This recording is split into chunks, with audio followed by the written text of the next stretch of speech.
As the need for students to become stronger in STEM grows, so does the need for well-qualified STEM teachers. And this is why Anselmo was here.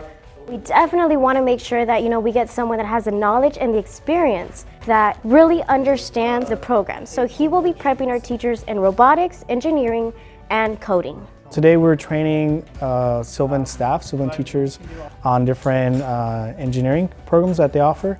One being bridge building. We do have also a robotics program that we've been training the teachers on. So we've been doing a lot of hands-on projects with them just so they can get a feel for it for those who have not done it before.